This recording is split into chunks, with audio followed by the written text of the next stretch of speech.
Assalamualaikum warahmatullahi wabarakatuh. Berjumpa lagi dengan saya Joe ya. Nah, untuk kali ini saya akan memperlihatkan sebuah video ya, yang video itu diupload oleh uh, Ulama Nusantara 36 ya.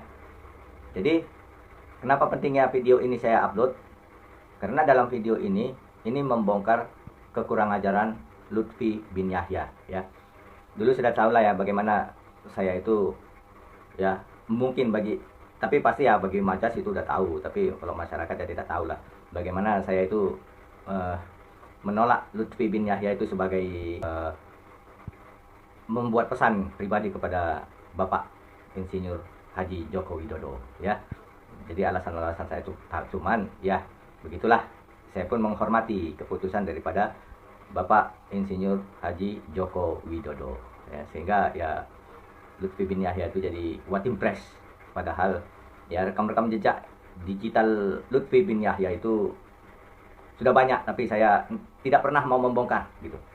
Bagi umum ya, untuk umum saya nggak pernah mau membongkar. Ya saya simpan gitu.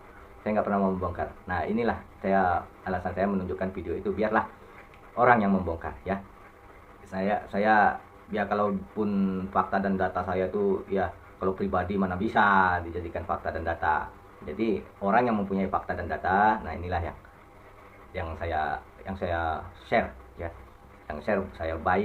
saya share melalui media grup-grup WA maupun saya share di YouTube seperti ini ya, gitu aja. Jadi mari kita saksikan kekurang ajaran apa yang dilakukan oleh Lutfi bin Yahya. Assalamualaikum warahmatullahi wabarakatuh. Alhamdulillahirrabbilalamin. Pada malam hari ini kita berada di wilayah Cibeber. Cibeber ini masuknya Kuningan ya, masuk Kuningan perbatasan dengan Cirebon. Yang mudah-mudahan kita mendapatkan karomah dari seorang zuriyah Rasul dari jalur Hasan, yakni Syarif Hidayatullah. Karena kita tahu kalau yang jalur Hasan itu Asy-Syarif, kalau jalur Husain As-Sayyid. Nah kalau yang Al-Habib, wallahu alam bisawab, saya itu gak ngerti.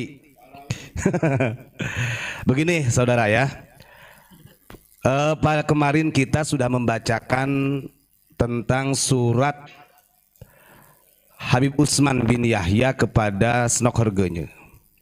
Artinya dia meminta perlindungan kepada pemerintah Belanda. Sampai ada yang komentar, orang ini kok gak ada kapok-kapoknya katanya gitu. Ini Ustadz ini kok gak ada kapok-kapoknya, bahas itu terus katanya, gitu kan, gak takut kewalat. Dan saya bilang, saya ini menyampaikan kebenaran, bukan mencari pembenaran. Nah baru saja tadi habis, ya barusan sajalah, saya ujuk-ujuk Allah ini ada orang yang sayang sama saya. Dari salah satu teman saya yang pernah mengambil baiat dari Habib Lutfi Pakalongan, dia mengirim PDF ke saya, amaliyah auradnya Thariqah Sadiliyah Alawiyah, ternyata Pak, ditulisannya di situ Pak. Jadi bukan Sadiliyah saja. Jadi aurad Thariqah Sadiliyah Alawiyah. Tadi menyampaikan begini, Kang, saya minta tolong coba dibahas katanya kitab panduan Thariqah dari Pekalongan ini, gitu kan. Saya takut juga akhirnya mendengar keterangan dari Unik, penjelasan dari Unik ini kok saya jadi ada syak dalam batin saya, gitu kan. Ya karena ini juga request dari orang yang sudah berbaiat ke Habib Lutfi. Artinya kita tidak akan mengkritik amaliyahnya, karena yakin kalau amaliyah ini di dalam Thariqah seperti di dalam hikam itu kan kita pahami, beliau menyampaikan gitu kan, Ibnu Athaillah As-Sakandari itu tanawwa'at ajnasul a'mal. Jadi cara ibadah itu banyak jenisnya untuk sampai kepada Allah. Orang ini ada yang dengan khidmat saja dia bisa sampai kepada Allah, dengan zikir bisa sampai kepada Allah, bahkan dengan setiap harinya dipukulin istri, diseneni istri bisa jadi wali. Siapa contohnya? Sahabat Arifai. Sahabat Arifai ini pernah suatu ketika karena istrinya itu Pak, galaknya minta ampun. Saking galaknya istrinya, sahabat Arifai itu gak pernah mau melawan, dan bukan karena takut istri. Suatu hari itu sampai dipukul dengan menggunakan kayu di depan para santrinya lagi ngajar.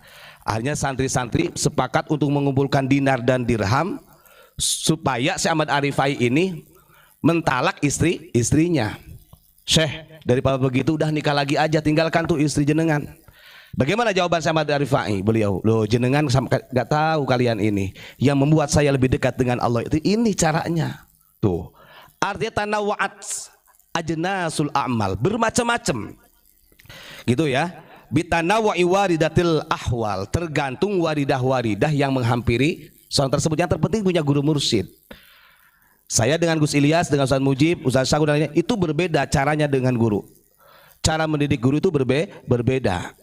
Gitu kan? Artinya ada jenis masing-masing, intinya sama, telosnya sama, tujuannya adalah wusul kepada Allah Subhanahu wa taala. Tapi ingat yang disampaikan oleh Ibnu Athaillah As-Sakandari, walaupun jenis daripada amaliyah suluk itu banyak, kita tetap harus berhati-hati di dalam mengambil sanad ilmu. Jangan sampai silsilatul masyayikh ini terputus. Makanya kan ada bahwa ilmu itu adalah agama. Maka kita diperintahkan oleh Kanjeng Nabi itu dari siapa kita mengambil ilmu tersebut, gitu kan? Dari siapa kita mengambil ilmu tersebut? Tujuannya kan biar dengan adanya sanad, silsilatul masyayikh. Jadi kita tidak terkategorikan orang yang laqala man syaa masyaa.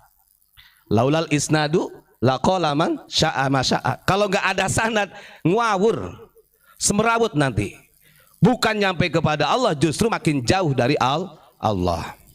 Makanya ya wajar. Nah ini saya tunjukin ya. Ngapunten, ini bukan kita membongkar keburukan daripada Habib Lutfi, tidak.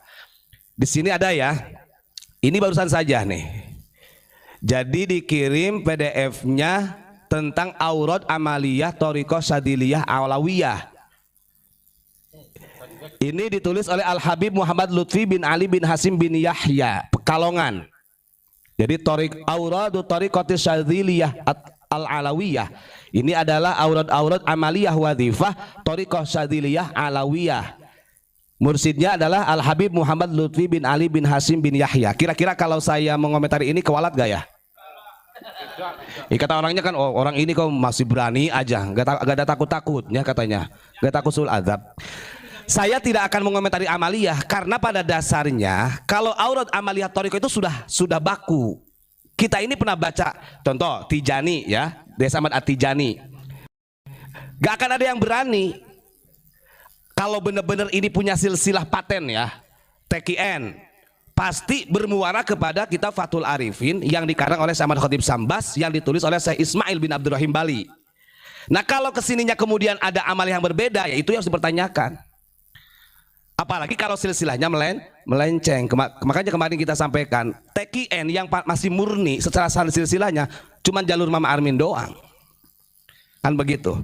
Dan saya tidak akan mengkritik amaliyahnya. Ini amaliyah ini dia mengambil dari Abu Hasan Asyadzili, beliau ngambil dari Abu Abbas Al-Mursi sampai ke gurunya Abdissalam Al-Masyis, kan begitu.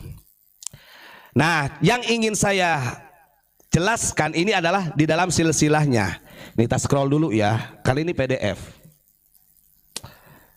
Nih silsilahnya. Langsung aja nih. Habib Lutfi ini dari siapa sih ngambilnya gitu kan? Di sini ada tanda tangan Habib Lutfinya. Ngapunten ya. Ini saya bacakan dulu.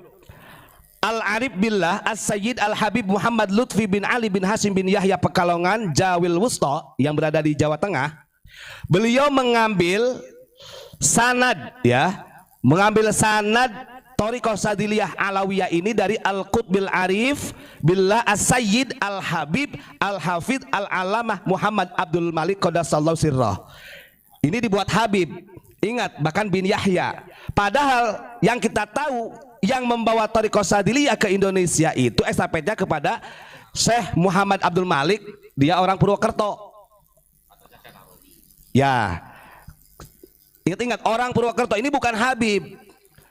Kok beraninya gitu kan? Ya punten ini kalau saya agak sedikit kenceng. Kok beraninya Habib Lutfi menggantikan sebagai Al-Habib bahkan bin Yahya. Ini orang Purwokerto loh. Terus kemudian Syekh Abdul Malik ini orang Purwokerto mengambil dari Syekh Ahmad Nahrawi Muhtaram bin Kiai Raja. Itu asli kelahirannya Purbalingga. Cuma terkenalnya Banyumas. Di sini nggak ditulis, di sininya tulisnya Al-Qutbil Arif As-Sayyid Al-Habib Ahmad Nahrawi Al-Makki. Jadi kalau Ahmad Nahrawi Al-Makki, karena memang beliau berdiam di Mekah sampai wafatnya, makanya yang mengekstafetkan di Nusantara Syekh Abdul Malik dari Purwokerto, gitu kan. Nah ini saya lihat di dalam terjemahnya, ini takutnya nanti dikira ngada-ngada.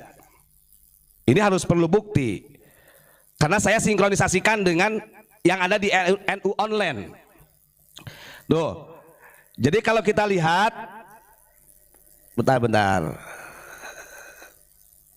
Tuh, jadi Habib Lutfi itu mengambil sanadnya dari Syekh Abdul Malik bin Muhammad Ilyas Purwokerto. Tapi di sini ditulisnya adalah Habib Muhammad Abdul Malik bin Muhammad bin Ilyas bin Yahya Purwokerto. Bin Ilyas bin Dipowongso bin Pangeran Diponegoro bin Hamengkubuwono III. Nah, ya satu, ini ada dua. Terus kemudian yang tadi disebut Habib Ahmad Nahrawi Al-Makki, beliau ini adalah Sayyid Ahmad Nahrawi Muhtaram bin Ki Haji Harja Muhammad Al-Banyumasi Al-Makki, karena beliau wafatnya di Mekah. Al-Jawi ini beliau lahirnya di Purbalingga, bahkan kita kemarin ketemu sama keluarganya Gus ya.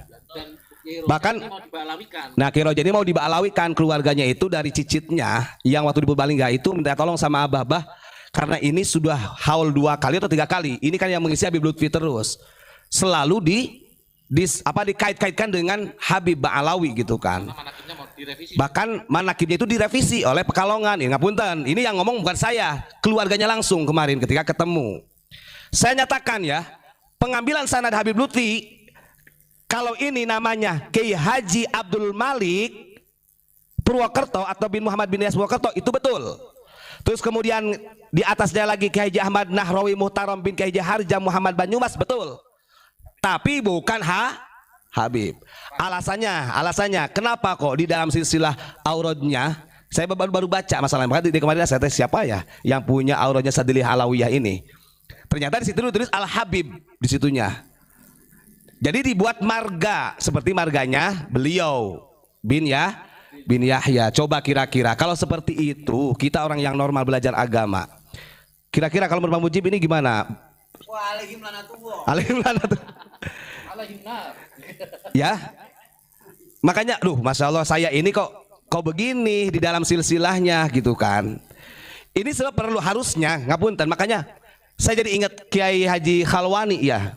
Bahalwani itu Purworejo menyampaikan kenapa Kiai Haji Sahal Mahfud dulu sampai menghadang Habib Lutfi menjadi ketua Jatman Rois Am, sampai berani mengeluarkan uang 2M loh, supaya jangan sampai menduduki Jatman, supaya tidak sampai menduduki Rois Am. Karena ini gitu yang terjadi. Itu dulu saya Kiai Haji Sahal Mahfud sampai kayak gitu. Nah, yang saya herankan gitu, kenapa gitu di kita ini, ya tadi dari PBNU, dari Jatman sendiri jelas gak akan berani, karena ketua Jatmannya Habib Lutfi. Saya nyatakan ya, Syekh Abdul Malik tadi bin Muhammad bin Ilyas ini dia orang Purwokerto, bukan bin Yahya, bukan Habib. Trah Raden ke Pakubono, Hamengkubuwono berapa? Hamengkubuwono III. Bin kali, oh gini tuh. Syekh Abdul Malik bin Kiai Ilyas bin Raden Dipowongso bin Pangeran Diponegoro bin Hamengkubuwono III. Tuh, ini yang tahu nih. Artinya kalau sampai dihabibkan, wah kebacut ini mah, kebacut temenan. Coba kalau saya menyampaikan begini, kewalat gak kira-kira kalau menuliskan sejarah kayak gini? Gak mungkin kewalat. Wong ini sanad yang asli, bahkan dari buku kemarin waktu ngobrol sama keluarganya Kiai Nahrawi, Kiai Ahmad Nahrawi Muhtaram yang disebut Habib Ahmad Nahrawi Al-Makki ini, yang ditulisan dalam auratnya itu disampaikan juga, beliau ini kenapa gak mau sampai ke Indonesia, karena punya tugas untuk mentasheh kitab di Makkatul Mukarramah dari maktabah-maktabah yang ada Timur Tengah, mau masuk ke pesantren. Makanya dulu sangat terselamatkan, pesantren itu nggak ada yang dirubah oleh Wahabi, karena ada Kiai Haji Ahmad Nahrawi, beliau bagai pentasheh. Setiap kitab mau dikirim ke Nusantara, ke pesantren ditasheh dulu, wah ini cocok gak dengan menu Nusantara, kalau gak cocok diapkir. Begitu. Sekarang ini nggak ada gitu ya seperti itu. Jadi beliau menggunakan sistem min zumrati ta'lil wa tajrih kalau dulu dalam ulumul hadis. Sekarang ya wajar saja kalau kitab-kitab yang dirubah Wahabi, Syiah masuk ke pesantren wajar. Gak ada ulama yang sekaliber seperti itu. Nah kalau sampai Ki Haji Nahrawi ini dijadikan Habib, kan ya yang lama di YouTube kan Ki Abdul Maliknya. Ya, tapi ternyata saya lihat dua-duanya. Ki Haji Abdul Malik jadi Habib, Ki Haji Ahmad Nahrawi Muhtaram juga Banyumas jadi Habib. Keluarganya lo masih ada. Dan ingat nanti haulnya Ki Haji Nahrawi itu nanti yang akan dipegang oleh Abu Yahya Gufron. Lihat aja. Kita bongkar. Karena keluarganya kemarin sudah ngobrol. Pokoknya tahun nanti kalau haulnya Ki Haji Ahmad Nahrawi harus Abuya, harus Abah. Itu udah 2 tahun dipegang oleh Pekalongan. Bahkan manakibnya itu direvisi oleh Pekalongan. Makanya Abuya ngamuk kemarin. Jangan. Itu mbahnya orang kita Nusantara. Yang terjadi kan begini akhirnya. Ya, Al-Habib. Di sininya bagus awalnya ada Qutbul Arif. Billah ada Qutbul Arifnya Al-Habib, cuma di sana Al-Habibnya sih koplak iki. Al-Habib Muhammad Abdul Malik bin Yahya. Terus yang di atasnya Qutbul Arif Billah As-Sayyid Al-Habib Ahmad Nahrawi Al-Maki. Ingat ya saudara semuanya ya. Jadi ini bukan Habib. Saya nggak benci sama Habib itu enggak. Dan saya tidak akan pernah mengkritik amaliyah. Amaliyahnya tetap semua toriko gak akan jauh dari nafi isbat ismudat. Begitu sudah titik. Kuncinya toriko itu dari semua 45 toriko muktabaroh, intinya adalah kaifiyatu dzikri nafi isbat wa ismudat. Sudah. Bagaimana cara zikir yang benar la ilaha illallah disebut nafi isbat. Bagaimana cara zikir ismudat Allah di dalam hati yang benar itu. Makanya kemarin kita kenapa sampai marah? Harusnya Thariqah Alawiyah kalau memang menggunakan metode itu, jangan dibuang dong silsilah ke Abu Bakar. Jangan mentang-mentang ini hanya Sayyidina Ali Alawiyin, hanya jalur Sayyidina Ali saja. Harusnya mencontoh Tuas Abdul Qadir Jailani. Karena 2 zikir ini diturunkan oleh Kanjeng Nabi kepada Sayyidina Ali dan Abu Bakar, dua-dua sana. Jadi ambil. Itu namanya silsilatul masyayikh supaya rantainya kuat. Oh, dari Sayyidina Ali la ilaha illallah turun ke siapa sampai ke Tuan Abdul Qadir. Dzikir ismudat Allah dari Abu Bakar sampai ke Tuan Abdul Qadir. Dua-duanya dipakai. Makanya saya jamin yang masih murni silsilah tentang nafi isbat ismudat adanya di Abah Gufron, saya yakin. Karena itu masih sesuai dengan panduan kitab Fathul Arifin yang ditulis oleh Syekh Ahmad Khatib Sambas. Waktu itu katibnya adalah Syekh Ismail bin Abdurrahim di Bali. Insya Allah nanti Abuya akan ngisi acara di 3 tempat di Denpasar. Begitu ya. Sekali lagi saya katakan bahwa Habib Lutfi mengambil sanad Thariqah harusnya Sadiliyah doang, jangan usah pakai Alawiyah. Ini mah Thariqah aurat, Thariqah Sadiliyah, Alawiyah, pengen ke bawah terus Alawiyahnya itu. Sejak kapan Alawiyah itu? Sudah Sadiliyah saja karena kamu juga astagfirullahaladzim. Karena Habib Lutfi itu mengambilnya dari ulama kita. Dari Kiai Haji Abdul Malik Purwokerto. Kiai Haji Abdul Malik langsung kepada Kiai Ahmad Nahrawi, bukan Habib, bukan bin Yahya, asli itu. Coba kira-kira masih ada juga yang orang ini kok gak takut kewalat? Wah enggak.